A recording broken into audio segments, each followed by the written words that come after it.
तो मनोज जी, अभी यूपी का चुनाव सामने है, तो आपको लगता है कि उत्तर प्रदेश के चुनाव में, क्योंकि चुनाव आते हैं तो हम बोलते हैं ये मुद्दा है वो मुद्दा है, क्या ये पेपर लीक या जो इस तरह की जो चर्चा हो रही है, इसको आप किसी तरीके से कोई रिफ्लेक्शन उस चुनाव पर आती हुई दिख रही है आपको, या बिल्कुल भी नहीं? 200% दिख रही है, 200% दिख रही है। एक अंडर करंट थोड़ा सा अलग है। दूसरा, राम मंदिर के चढ़ावा चोरी का मसला आपको इस चुनाव में हर मंच पे सुनाई देगा। एक मंच कह रहा होगा कि मुल्ला मौलाना मुलायम सिंह ने कार सेवकों पर गोली चलाई थी, इनकी हैसियत नहीं है कि राम मंदिर पर बात कर सके। और दूसरी तरफ बाकी मंच से बात आ रहेगी, राम भक्तों को मूर्ख बनाने वाले ये चढ़ावा चोर आपको मूर्ख बना रहे हैं। ये दोनों बातें आपको सुनाई देंगी। हाँ, ये तो मुझे ऐसा दिख रहा है कि जो बिल्कुल चुनावी मंच ऐसे ही सजेगा। बिल्कुल ऐसे ही होगा। हाँ। बिल्कुल ऐसे ही होगा।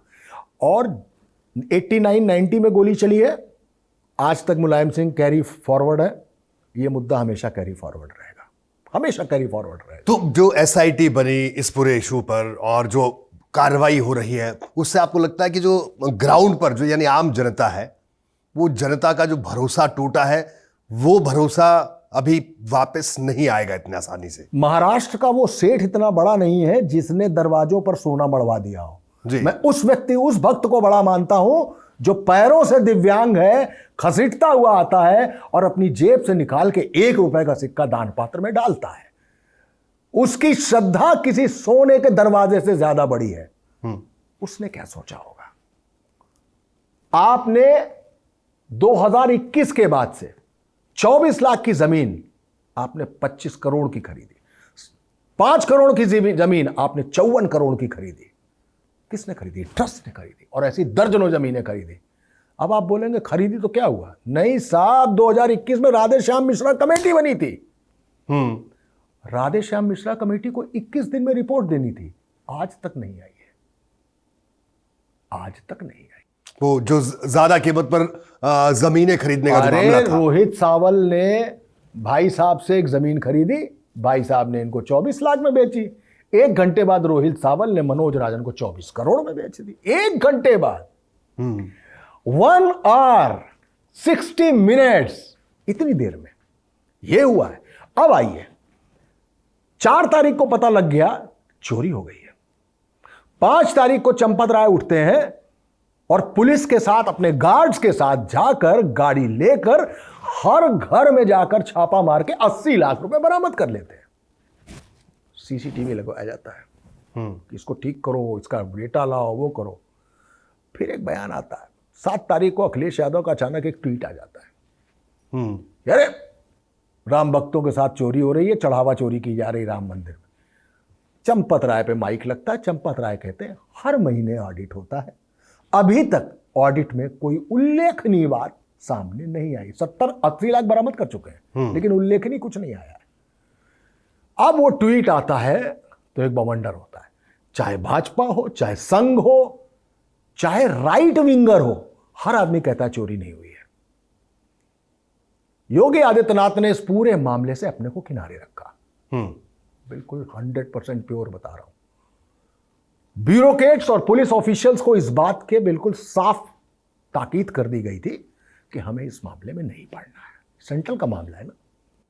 अच्छा, तो आपका कहना है कि हाँ, मेरा वही कहना है जो आप समझ रहे हैं कि उन्होंने कहा केंद्र का मामला है, केंद्र का मामला है। हम क्यों पढ़ेंगे इसमें? हम क्यों पढ़ेंगे? वरना यूं एसआईटी नहीं गठित होती, यूं एफआईआर नहीं होती क्या? नहीं की गई ना। और बुलडोजर तो हम और आप जानते ही कैसे चलता है। नहीं की गई। क्यों?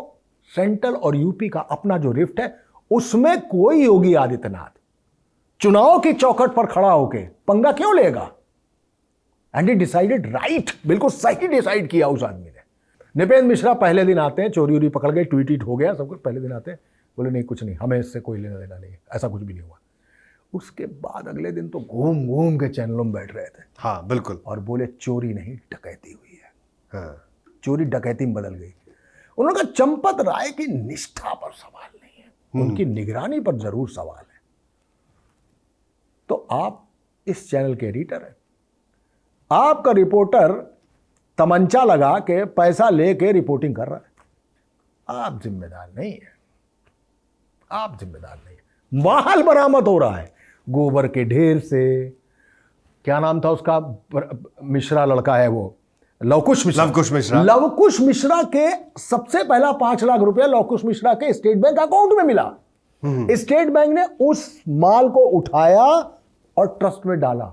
सामने सामने हो रहा है ये, इनकमिंग देन आउटगोइंग, और कैश जमा किया उसने चंदा चोरी करके अकाउंट में, और उसके अकाउंट से वो ट्रांसफर भी हो गया ट्रस्ट को। वो ट्रस्ट को ट्रांसफर कराया। क्या तो जबरदस्त ट्रांसपेरेंसी है। वहीं पे एफआईआर होनी थी। हाँ, नहीं हुई ना, नहीं हुई, क्योंकि अभी तक के ऑडिट में कुछ उल्लेखनीय नहीं मिला है। उसके बाद आइए, हाँ, फिर नृपेंद्र मिश्रा आते हैं। हाँ, फिर नृपेंद्र मिश्रा का बयान आता है कि माननीय योगी आदित्यनाथ से आशीर्वाद लेके हमने एक एसआईटी गठन की गुजारिश की है। अब योगी आदित्यनाथ आते हैं, एक एसआईटी गठित हो जाती है। अब क्या होगा, आपने इतने साल रिपोर्टिंग की है, आप इतने साल एडिटर रहे हैं, सीबीआई भी कोई मुकदमा अगर कोर्ट के कहने पे भी लेती है तो जिस थाने के तहत वो क्राइम होता है पहले आके वहां मुकदमा एफआईआर दर्ज होगी जी। पर एसआईटी ने कोई एफआईआर दर्ज नहीं की। उसने जांच की और प्रिलिमिनरी रिपोर्ट लाके सौंप दी। अब भाई प्रिलिमिनरी रिपोर्ट आ गई जो अति गोपनीय थी, लेकिन वो अचानक ट्रस्ट के पास पहुंच जाती और ट्रस्ट एफआईआर दर्ज करती है, एसआईटी नहीं करती है। फिर एक बार अंडरलाइन कर रहा हूं, एसआईटी ने नहीं की, क्योंकि जांच करने के बाद अपनी रिपोर्ट के आधार पर तो एसआईटी को करनी थी, लेकिन एसआईटी ने पहले भी नहीं की, एसआईटी ने बाद में नहीं की, और जो रिपोर्ट 5 तारीख को ट्रस्ट को कर देनी थी वो 28 दिन बाद ट्रस्ट ने की और 8 लोगों के नाम दे दिए। ये खेल जो था वो पहले ही खुल चुका था, पैसा पहले ही मिल चुका था, लोग पहले ही चिन्हित हो चुके थे, लेकिन एफआईआर नहीं करनी। क्यों? क्योंकि अभी तक के ऑडिट में कुछ भी उल्लेखनीय नहीं था। यह तो उस ट्वीट का कमाल था जिसने उसको उल्लेखनीय कर दिया, अखिलेश यादव का ट्वीट। अखिलेश यादव के ट्वीट। अब अखिलेश यादव को यह अधिकार नहीं है कि वो राम मंदिर के मुद्दे पर कोई भी बात करे। क्यों?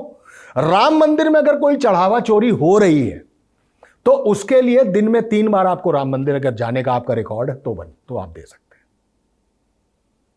अरे जो आदमी नहीं गया उसने चंदा चोरी खोल दी, चढ़ावा चोरी खोल दी, और जो वहीं ही रहते थे वो चुरा रहे थे। तो आपकी ये आर्ता भी नीलबटे सन्नाटा हो गई ना जी। लेकिन उसने की। कैसे कोई आदमी जिसने कार सेवकों पर गोली चलाई हो वो कैसे इस बात की बात उठा सकता है? मुलायम सिंह ने मस्कट हाथ में लेके कॉक करके गोली नहीं चलाई थी, लेकिन जिंदगी भर वो बंदूक उन्हीं के हाथ में रहेगी। हाँ बिल्कुल, आज भी लोग कहते हैं। तो चढ़ावा चोरी राम मंदिर का हुआ है।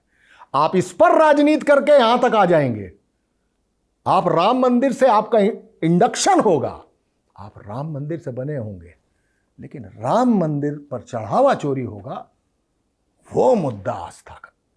ये तो आस्था को आपने, तो कौन बात कर रहा है आस्था की? राम पे किसी की आस्था कम है? तो बिल्कुल आस्था की व्यवस्था पर बात हो रही है, और व्यवस्था की बात को आप आस्था से जोड़ रहे हैं। व्यवस्था ने चोरी की है।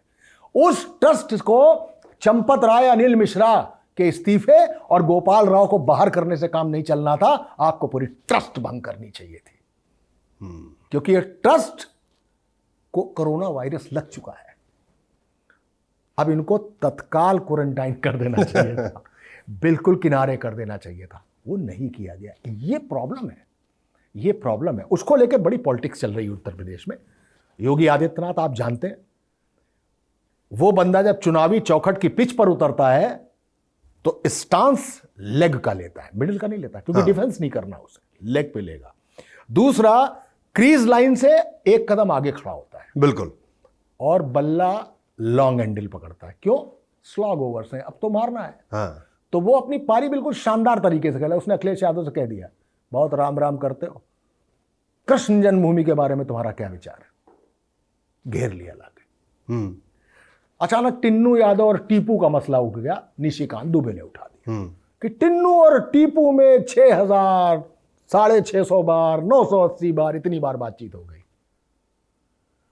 तो अगर दोनों में बातचीत थी, मैं कह रहा हूं थी, चलिए तो उस एक कॉल का भी पोस्टर बना के पूरे उत्तर प्रदेश में पाट देना चाहिए था। बिल्कुल। लेकिन आपको मालूम है, पोस्टर तो क्या, हम पर्ची नहीं निकाल सकते, इसलिए आप नहीं कर सके। तो यह मुद्दा उत्तर प्रदेश में रहेगा, और नीट परीक्षा का मुद्दा उत्तर प्रदेश में रहेगा। यूजीसी में जो बवाल हुआ है, मामला कोर्ट चला गया है, एक अलग बात है, वो मुद्दा रहेगा, उस मुद्दे पर बात होगी।